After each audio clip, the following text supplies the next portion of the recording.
I haven't done mic to mic in a while, and today is a very special one. It's one that's actually got me a lot excited and a little nervous because it involves the man who started it all.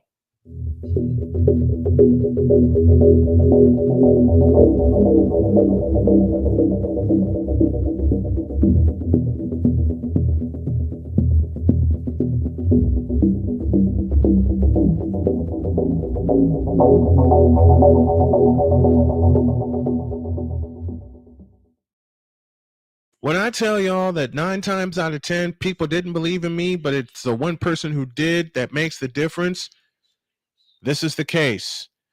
I want y'all to meet someone very special and very dear to me. This is the fellow who gave me my shot in 1995. I want you to please help him. Please help me welcome the one and only John Kulidas. John, how are you, partner? I'm doing fine. Yep, it all started in '94 with your doing your Jim Durham.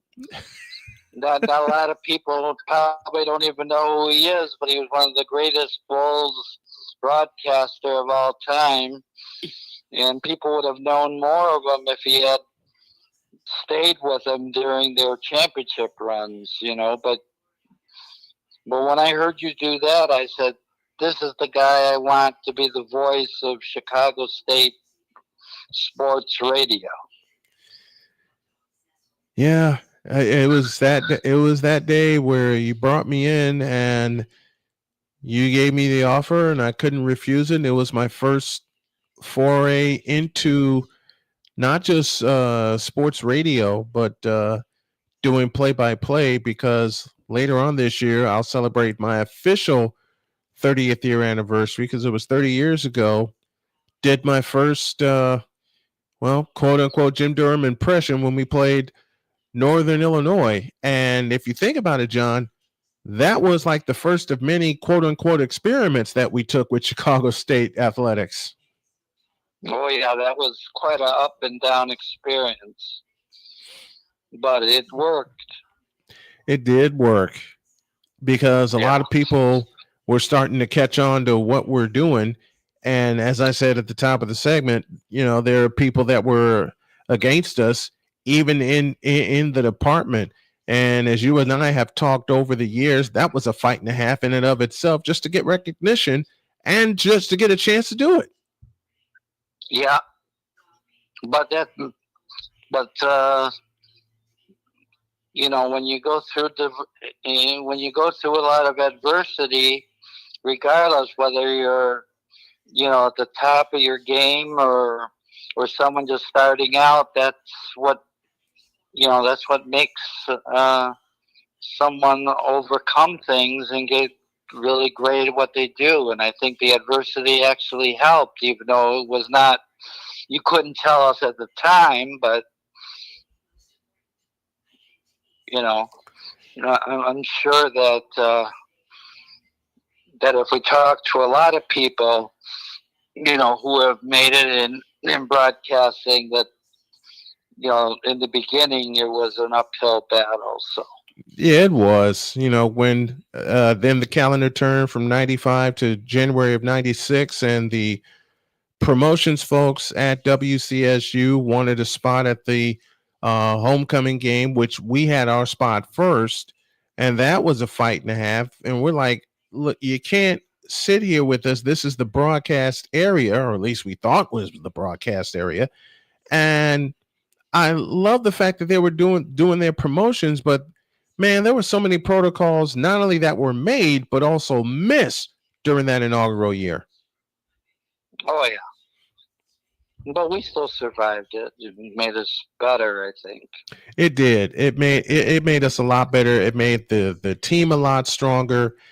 And when the team got broken apart, I was heartbroken. To see you leave, to see the original team leave. I stayed there at first until 2004, and then they brought me back as the play-by-play guy in 2008. But to see, they know they made a big mistake with those two guys that they brought in. Oh yeah, they made Those, they made a huge mistake. yeah, because they had no idea of inner city basketball at all. They thought they were broadcasting, Ivy League basketball or something. I don't know what they were doing.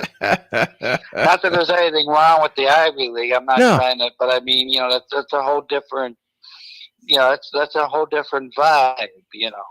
This doesn't mean one's better than the other, but you can't do Ivy League basketball at Chicago State, on 95th and King on the south side of Chicago.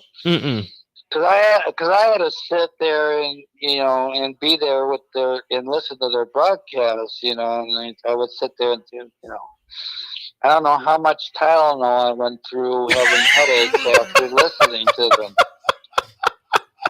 I agree. I agree. And you know what's crazy? After the original team got broken up, and yes, I said that aloud. We got broken up. We all were forced to go our separate ways by 2004. 4 years later, I get a phone call, and they're saying, "Can you come back and do Chicago State basketball for us?" No. Well, that was the biggest compliment, really. Yeah, it was. It's a huge compliment. And that shows you how magnanimous of a person you are, because you said yes when most people would have told them, I know. I did. Derogatory, a very derogatory, Yep. Answer to their question. Yep. So it was good. It was good that you sort of took a breath and took it back, and just looked ahead, And at the time in 2008, between 2004 and 2008, I had gone through a lot of personal turbulence.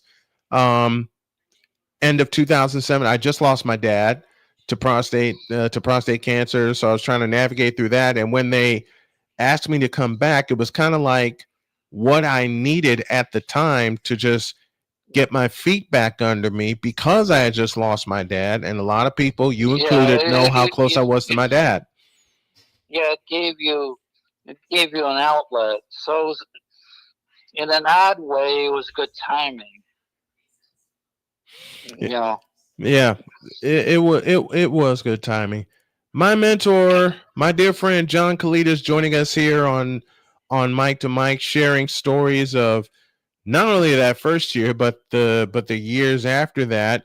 We made broadcast crew and I made trips to Champaign, Illinois. We've made a trip to Missouri, and I actually wound up going to Missouri twice. The second time I did it myself when we had to go to Kansas City. That was 2002, and that was a sleepless night and a half for me. But it was so much fun, especially when we did our first ever sports show there, and you were a big part of forming that. Yeah, that sports show was. Remember, before all the stadiums got bank names, we were saying, Yep. Who the hell is this person? Jack Murphy. Yes. And that was one of the first times you came on the show with us when we were doing that segment, and you spat out, "Who the hell is Jack Murphy?"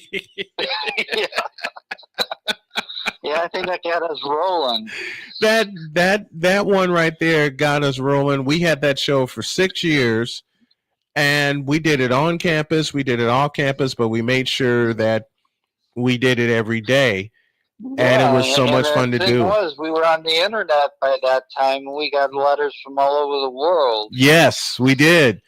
And the letters, the folks in the department didn't understand at the time that when we got the letters from all over the world saying that we had a great show and it should anchor the station, that's what we were in the process of doing.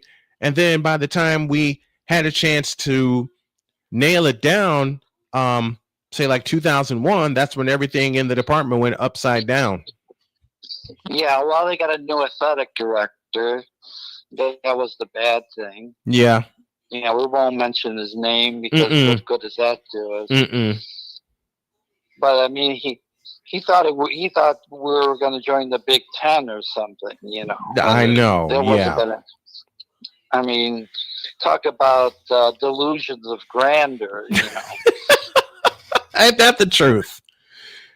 Ain't that not the truth? And then, after that happened with the athletic director, I got pulled in and got a talking to because of, quote, how I do the games. I said I do it radio style. That's what I'm supposed to do. And that delusion of grandeur. We're not doing TV. Right. If we're doing TV, then I can make it a simulcast with no problem. But they didn't understand that we didn't have the capability at the time. Well, the problem is let's face it, Chicago State really didn't have the infrastructure to be a Division I program when we were when we were covering it, and that was part of the problem. Because they just couldn't get the talent, to compete, right, on a. I mean, that was crazy opening the season against Nebraska. No. Remember, we had those two guys that were, I don't know, they were from either they were some town in Africa. Yeah. And they were doing a morning show, which was a great show, but they were on the team, and they were telling me, if we lose another game by 40 points, I don't know what I'm going to do. God, I remember. Because that takes a toll. That's one thing that the administration didn't understand, that even though they were making money by, that was back when the NCAA didn't care how you got to 18 games as long as you got there. Right. You made the tournament. Right. So, they'd give Chicago State $100,000 to go to, to go to Nebraska and go in that sea of red. Yep. and then appreciate what that does to their student athlete, because you can't compete at that level. I mean, it's just not.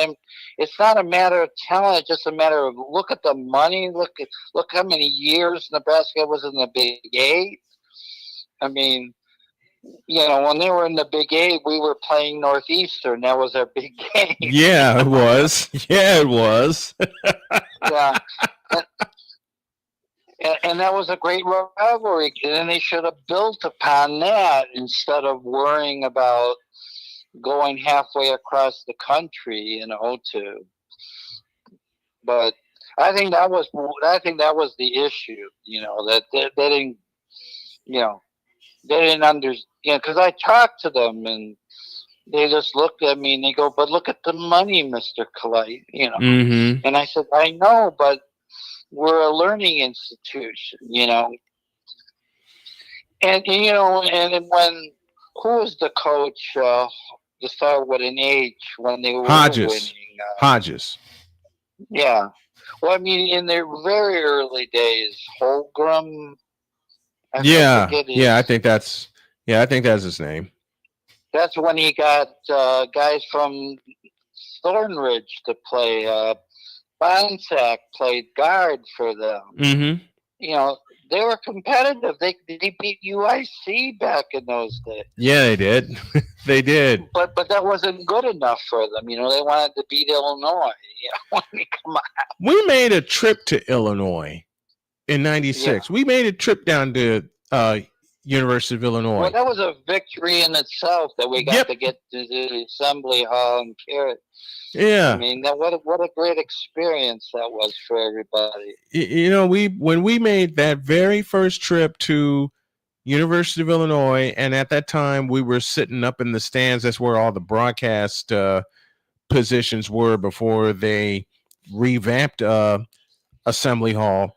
Just being there before it became the State Farm Center. It became the State Farm Center, absolutely. Just being there.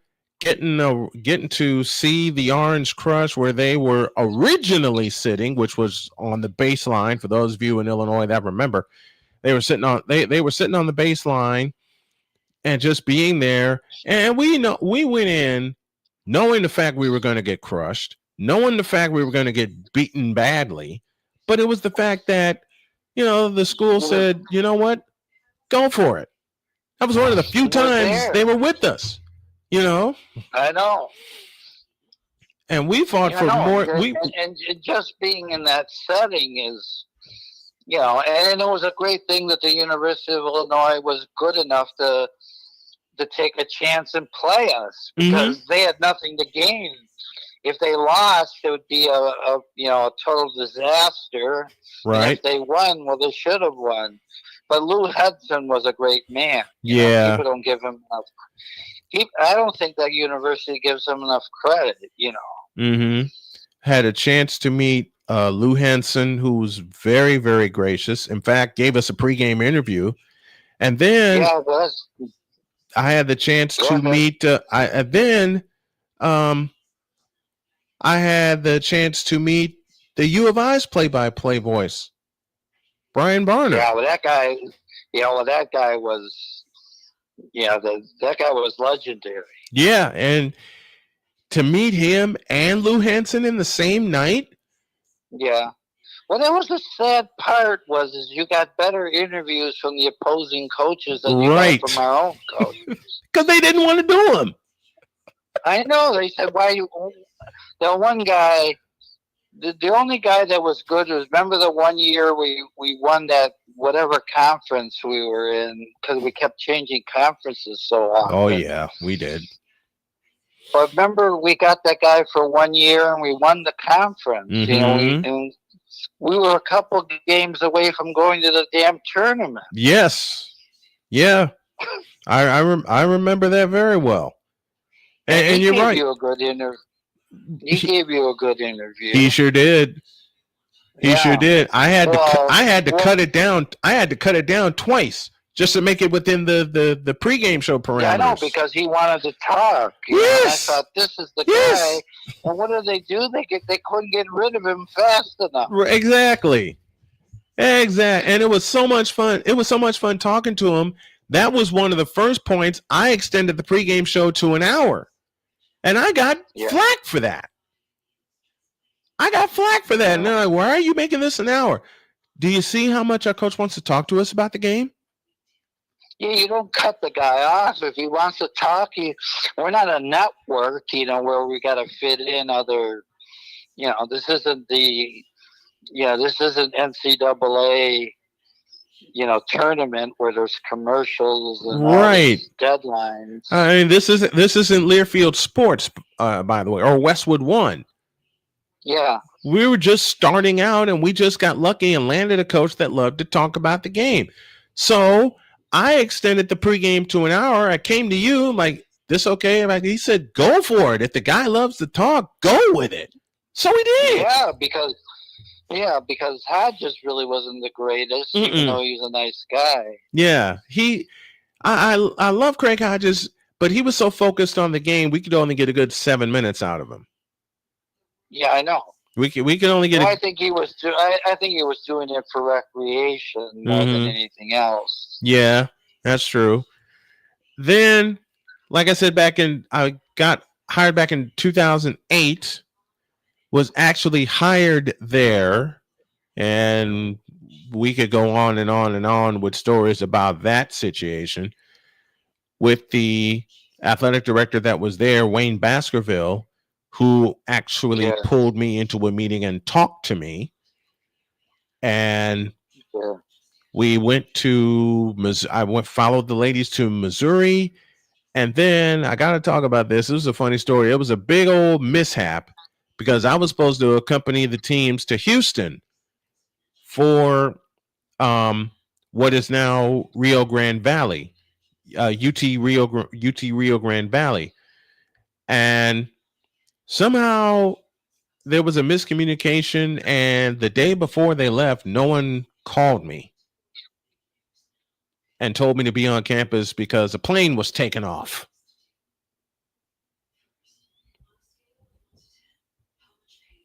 Yeah. That was 2008. Wanted you to hang on to to tell. Mm-hmm. They did, but they did get it right for the ladies independent tournament. I did make that, and I'm proud of that because that was my first trip to Houston.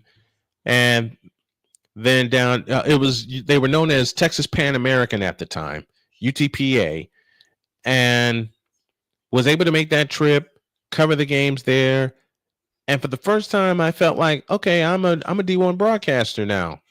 Then they unfortunately fired Wayne Baskerville, and you know the rest of the story from there. Yeah, but well, those presidents, especially the one that won't mention her name, but they said she took the credit card by mistake for the school and took her family on a world trip. Oh gosh, boy, when that story hit the fan. Yeah, I know. I mean, they were barely giving me enough money to, you know, to,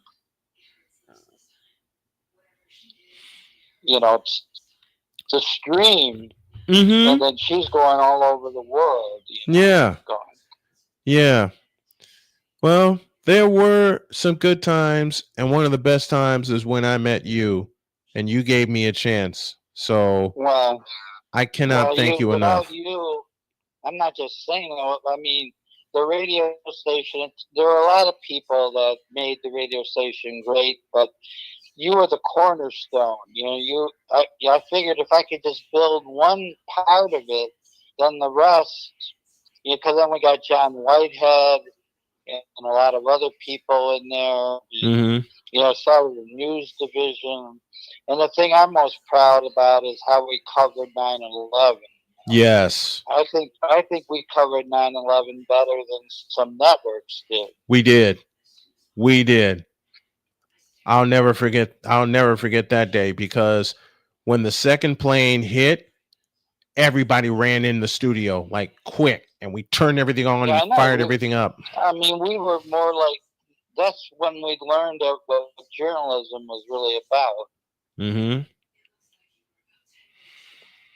And it those times there I have such memories from. And again, I just want to thank you for giving me my first chance Yeah, and laying the I foundation understand, for me. but you got to remember it's all reciprocal because by me giving you the chance, you also helped keep the radio station going and gave it credibility. So it was hand in hand. You know what I'm saying? Yes, sir.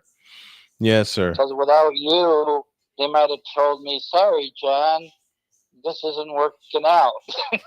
This is And true. remember Sam? Oh God.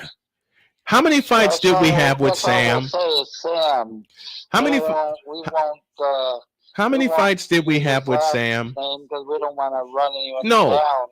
No. But But Sam tried. But how many fights did we have with Sam? Because he was trying to cut the sports staff out. well, yeah, he says there's no time. There's no time for sports. And we're like, says Well, he grew you. up. And it was so funny. We heard him say that, and yet the following summer, 1996, we were doing a show 5 days a week for an hour. I know. Most Because fun summer. It finally got through his skull that they got rid of him for a lot of reasons that I won't get into. Yeah. Doctor,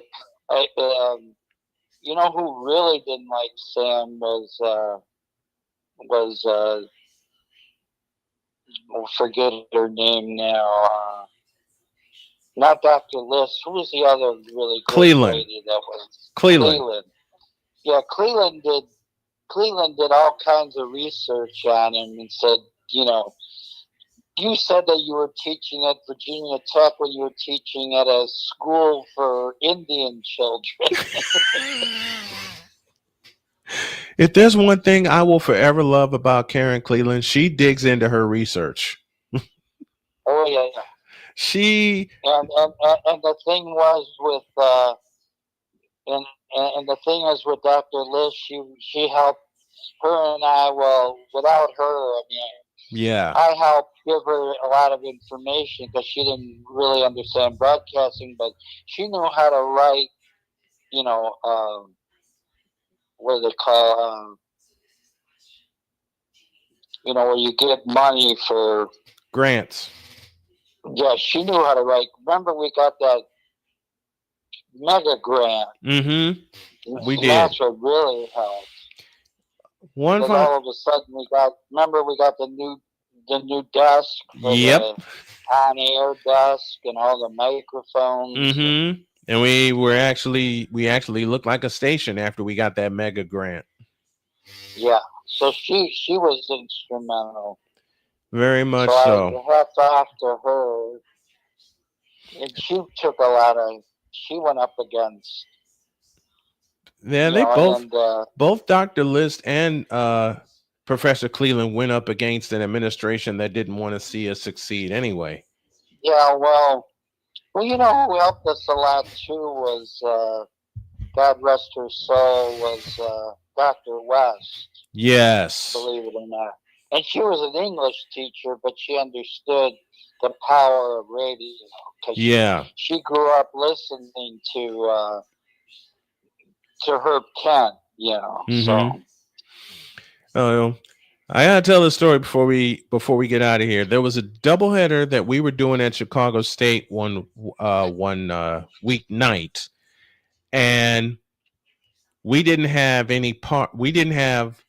two key parts for headphones for our headphone splitter. So what does John do, folks? He walks right into his office and pulls out this Mega Radio Shack guide. And he's fishing through that guide. He said, we need this part right here and this part right here. Where's the nearest Radio Shack? It's 95th and Western toward Evergreen Plaza. He looks at me and he says, Snow, you go get these parts. We will hold down the fort for you because you know the parts we're looking for, and come back. Yeah. How many times has Radio Shack saved our lives when we were broadcasting? We were so lucky Radio Shack was around. Yes, indeed. A lot too. Man, oh man. I had so much fun learning under this man and working with this man, and he is my original mentor, and he is one of my original heroes in broadcasting, and a very, very dear friend, John Kulidas, joining us on this special edition of Mike to Mike. John, I love you very much, and thanks for joining in. I appreciate it. I'm very honored to be on the show. Thank you very much, Brian.